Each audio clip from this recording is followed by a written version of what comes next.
Hey guys, what's up and welcome back to the BFS Fishing Channel. And in this video, we're going to be going over something really exciting, but it's been a long time since I've made a video, and this particular reel was a long time coming. I just actually got it, but here it is. This is a reel that has been kind of in the works for a while.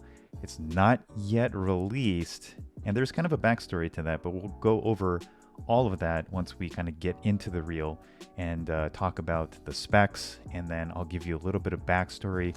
Okay, so let's go ahead and get this open. So I've been really excited to get this reel. Unfortunately, it is not quite yet released, as I said, and I had to do quite a bit of work to actually get this. If you've seen from the title screen what this actually is, you'll know that this is the Ifishband Tendershoot round reel. Now again, I told you guys that there is a little bit of a backstory to the reel, and I had to go through some interesting channels to get the reel, but now that it's here, let's go ahead and take a look at this. So this again is the Ifishband Tendershoot, which is not yet on sale in the US or in China, but it has been sold in Malaysia, which is the home country of Ifishband. So let's take a look at the box.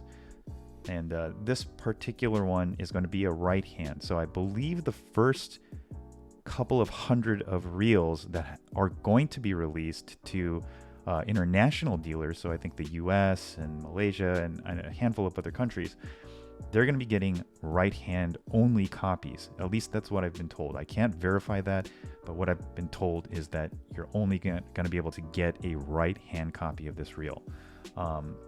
If you want a left-hand copy of this reel, you may have to wait a little bit longer until the reel is released in China, and then you'll be able to actually get one. I actually got this particular reel free of charge. This was sent to me special by Dankung. Dankung has a unique relationship with Ifishband. They are their largest distributor in China, as far as I understand. For some reason, though, the reel is not on sale in China yet. There's some issue with some of the reels, and so they had to go back to the factory, and the factory is going to make the necessary fixes to those reels. And then also, I believe the first couple hundred of reels, as I said, were only right-hand reels. But anyways, let's go ahead and get this box open. Did we take a look at the bottom? Yeah, we did. Nothing in there. All right. So I don't know that this is going to be an actual for sale copy. This may actually be a test unit that was sent to me, but I'm not 100% sure on that. You get some paperwork. It looks like a quality control little tag. You get an instruction guide, which is in Chinese, and then hopefully a schematic. Yep, the schematic is here, and so I'll share that if you guys want to see it. You can pause the video for that. Anyways, again, when this reel is available, I'll let you guys know when it is, but dankung.com will have their own copies of this reel for sale. And yeah, this is a right-hand unit.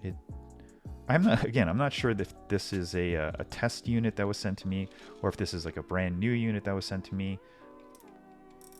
But let's go over some of the specs right now. Okay, so this reel is supposed to cast between 1 and 10 gram lures. The all-up weight is about 210 grams according to Ifishband, and so we'll go ahead and get a measurement on that right now. And go ahead and measure that weight. I don't know if you guys can see that, but this is coming in at 213.11 grams, which is fairly accurate. So good on Ifishband. The gear ratio originally was going to be a 7.2 to 1, but they actually went back and they changed it, and now it's showing as an 8.0 to 1 gear ratio. This is supposed to have 4 kilograms of drag strength. It's got 11 plus 1 ball bearings. The line capacity is going to be 100 meters for about 0.8 go line, and this spool is supposed to be a 30 millimeter spool. Okay, so let's talk about the name, because the name Tendershoot is a little bit odd. If you guys know, Ifishband kind of started with the GH100. That was a OEM reel that basically Ifishband kind of put in order for from a factory and then sold as their own reel. I believe the PW100, I think that's the other reel, was also an OEM reel. And then Ifishband came out with the Clamber. Now the Clamber was their actual own design. I think it was something like 60% designed by Ifishband. And the name clamber, or the word clamber, actually means to climb. So it's supposed to represent, the naming was supposed to represent the first steps of the Ifishband company at developing and selling a reel. And so the Tendershoot, it's supposed to be like the beginning of their growth as a company. They're, this their first reel that is like starting to grow or bud. But yeah, that's kind of how the name was described to me. But anyways, let me go ahead and give you guys some close-up shots of the reel. So it looks like this, and you guys are obviously seeing it from a top view. So go ahead and rotate it in a couple directions.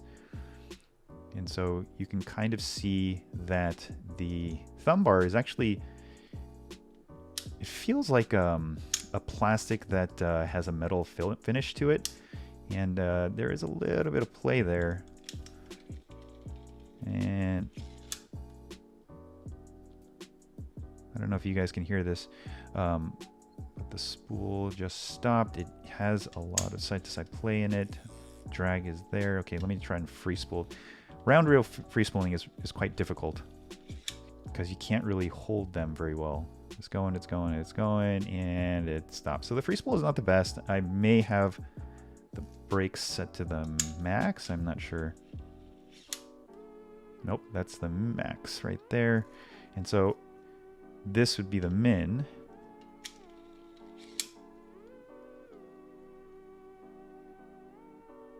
Okay, so the free spool is not the best, but again, free spooling doesn't really tell you casting performance. But to change the brake settings, you actually twist this part of the side plate. So you can see these arrows that go in opposite directions. And so right now, as it is right now, that's the min setting. And then here, twisting it, which is not the easiest, but that could be a good thing. That is the maxed out brake setting right now. Okay. So let's see if we can't get into the reel and at least take out the spool. Now, I've never held this reel before, and I don't know. Okay, so it looks like there's a lock right there and then unlock. So we're going to go ahead and try to unlock this and then pull this out. Aha, okay. So let's go ahead and take a look at the spool itself. And let me get my calipers out so we can take some more precise measurements. So yeah, it's been a while since I made my last video, and we're finally moved in. I finally have my YouTube, quote-unquote YouTube studio set up, and so I should be making more videos relatively soon. So the spool width is coming in at 20.96 millimeters, but that doesn't mean that's where the line actually lays. The line actually lays in the inner portion of the spool, which is about 17 millimeters, and it does have a slight angle to allow you to have more line as you go. And then the actual inner diameter of this spool is going to come in at 24.95, and it does appear to be uniform across the entire spool itself. This is a shaftless design, and we'll go ahead and get a weight. But okay, so it's zeroed out, and spool weight comes in at 5.19. So my particular spool, I think, comes in at 0.01 grams lighter than what they claim. And you can see the design of the spool itself. It is very lightweight. It has a kind of a metal side plate. This is a non-ferrous magnetic metal, and that's because you want it to interact with these magnets for your braking effect. So yeah, all of this does feel like CNC'd aluminum. It feels pretty well made. The tolerances could be just a tiny bit better, but I would say that this is, for if this reel is coming in at under $150, I think this is a pretty good bargain for what you're getting. Yeah, so I think in the next video, I'm going to go ahead and do a teardown of this reel. And then also, I'll be taking a trip up to the Eastern Sierras relatively soon. And so to lock this, I'm assuming you put this back on the unlock, and then you'll lock it like that. Yep. And I will definitely be taking this and putting it through its paces up there. And just to give you guys the sound of the drag clicker, here you go. And then the spool tension knob is a clicking variety. It does have a little bit of like a jump to each click. And then the star drag is also a clicker style. The handle knobs, not really the most free at rotating. There is the tiniest bit of slop. Most likely I'll actually change out this handle. They could have done a little bit better job with the shimming on these, but that's okay. And we'll see if there's actually bearings in there in the teardown video. But anyways, yeah, this is the Ifishband Tendershoot reel. I actually have a copy of this. As the availability of this reel comes, information comes out, I will update you guys on this reel. If you guys have any questions about it, please leave a comment in the comment section down below. I'll go ahead and answer it to the best of my ability. Dankung will be selling these reels, I believe, in right hand and left hand if they can get their copies of that. And yeah, when that goes on sale, I'll let you guys know. Yeah, and I think that's going to do it for this video. The reel is not officially yet out, but it's very, very close. Thank you, Dankung, for sending me this unit out to share with everybody and to show everybody. With that being said, look forward to more videos on the Tendershoot reel. I do have other items that I need to show you guys. I've got the Ayushi round reel right here that I need to do an unboxing of, and then also a review of, and I'll probably be comparing it to this reel because they're about the same price. The Ayushi is a little bit more of a traditional kind of an ambassador style, but yeah, really excited to get this out on the water. Really excited to show you guys what it can do.